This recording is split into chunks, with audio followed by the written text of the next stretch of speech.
Do you experience pain searing through the arch of your foot upon waking, or after standing up for periods of sitting, or after long bouts of standing or running? If this sounds like you or someone you know, you might have plantar fasciitis. I want you to know you're not alone. More than 2 million Americans suffer from this very same inflammation of the spring ligament, which is in the arch of your foot, especially when it first contacts the ground.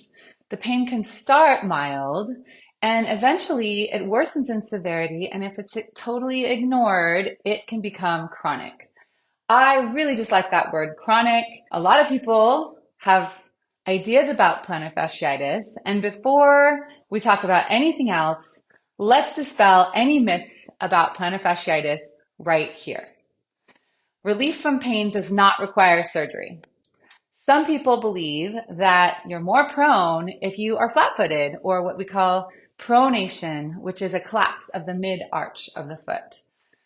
Others believe that heel spurs cause it. Heel spurs don't cause it, although it can contribute to it if you're altering or creating compensatory movements to avoid painful heel spurs. One thing is certain.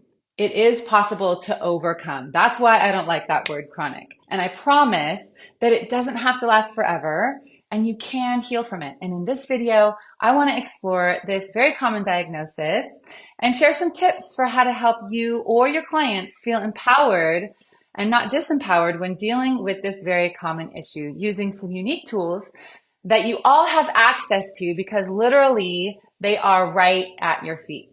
I'm Kumujini Ivaleni Naluai, and I'm here at Ho'omana Spa on the island of Maui.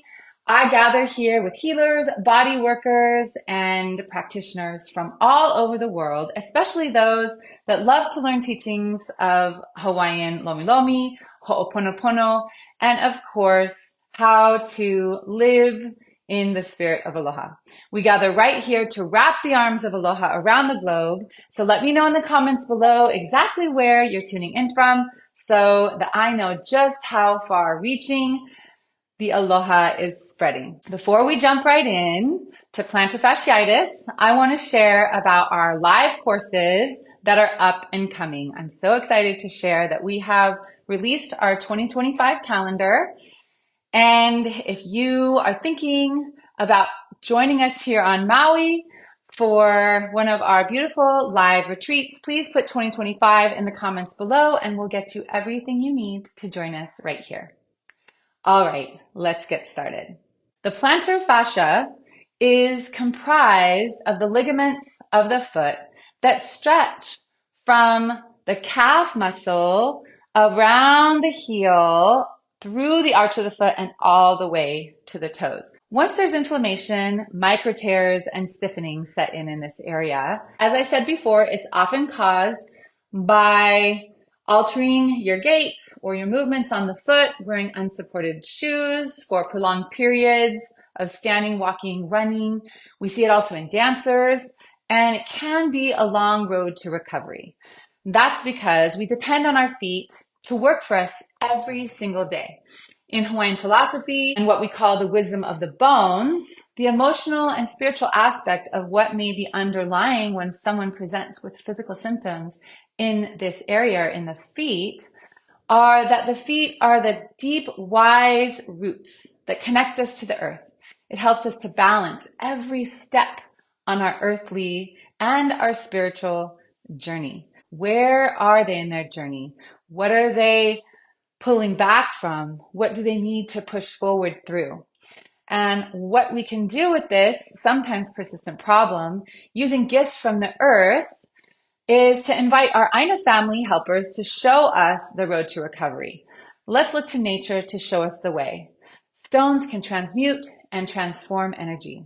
Our bodies are made up of similar mineral composition, and oftentimes people receive the stones even easier than they wish to work with our hands as therapists. Working together with nature adds another element, literally speaking, the earth element, that grounds and supports us on our journey. Much like the concepts of foot massage, or what you might know as reflexology. In Lomi, we use ili stones, and these are used to recover the sensitivity that our ancestors mastered because they were so accustomed to negotiating varied terrain while they're barefoot. Working bare feet activates these reflexive energy points that correspond to the entire body. They can relax, they can release tension in the entire body. And it's a proven practice that has always led to great results. So let's incorporate these 3 goals that I always use to help people to recover. Number 1, diminish painful symptoms. That's our goal. And we do that through self-massage and heat. Number 2, we want to stretch. I love stretching because it helps to use the new range that we've gotten after we've done our self-massage techniques. And number 3, strengthening in the new position. What do we do to diminish painful symptoms? I like to use heat, and I like to use these beautiful Lomi Lomi stones. They're smooth stones and travel down the riverbeds. They're nice and smooth and they're easy to work with. And I like to use those for heat, especially and particularly on the area of the calf that goes down to the ligament of the foot. We call it the posterior tibialis, and also by stretching the gastroc and soleus. So let's get started with that. I'm going to use these ili stones, these smooth lava stones. They're nice and warm. And with the heat, that's going to help to give an alternate pathway of information to the brain. And that's going to help to soothe the area, release tension, increase circulation. And where I want to work is right into the calf muscle and into the area of posterior tibialis that goes down around the inner ankle and into the arch of the foot. I paint the heat first with my hand until the temperature of the leg is close enough to the temperature of this stone, but this was actually perfect. So I'm going to take my warm stone and I'm going to place it and peel off the inner calf. I'm going to let that heat penetrate in, and I'm going to let this go all the way down the inner calf and into the arch of the foot. So I'm just going to hold it like this, and I'm just going to peel the arch of the foot just like this. And that's going to help to open up those fibers. Next, we're going to use another stone. It's a round stone, and I encourage people to roll on a stone right when you get out of bed. You can also use a golf ball if you have a really small foot, or you can use a baseball, but something that's round that you can use to roll on. And this is a wonderful way to use self-massage to open up those fibers of the plantar fascia as well. You can take a stone and you can just roll the arch of the foot, just like you're seeing here. First thing in the morning, right when you get up, and just loosen it up before you put your full weight on it. That will allow the fascia to spread and give you more space, increase your circulation, and prepare the bottom of the foot. Number 2, second, you want to stretch to use the new range.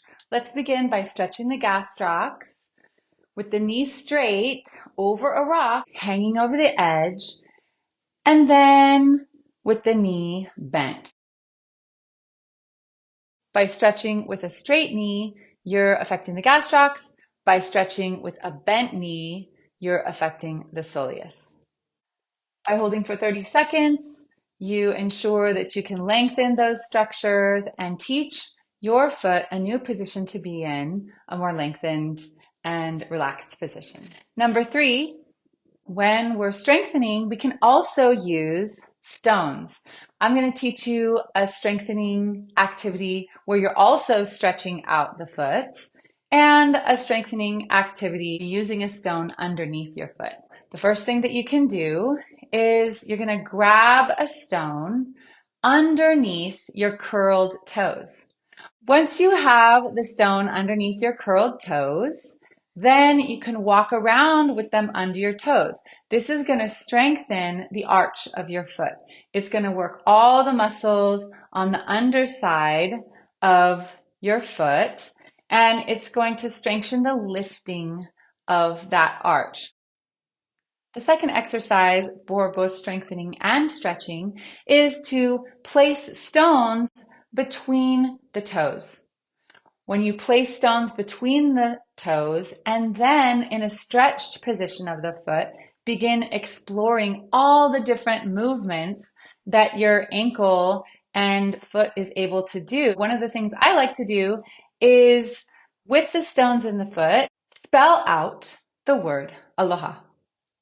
And so you can see here, you can make the A, you can make the L. I like to use cursive. It gives a little bit more dynamic movement and spiraled movement if we're writing in cursive. So the A, the L, the O, and also spell aloha backwards. And that way you will be able to use all the movements of the foot. You can not only heat and diminish painful symptoms with self-massage, you can stretch all the muscles that come and extend into the arch of the foot, and you can strengthen in the new position. I want to thank you guys so much for being here. It was a pleasure to share with you some of these aspects of plantar fasciitis.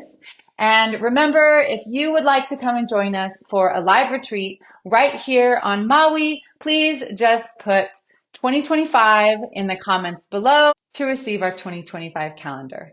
Mahalo everybody, and ahui ho.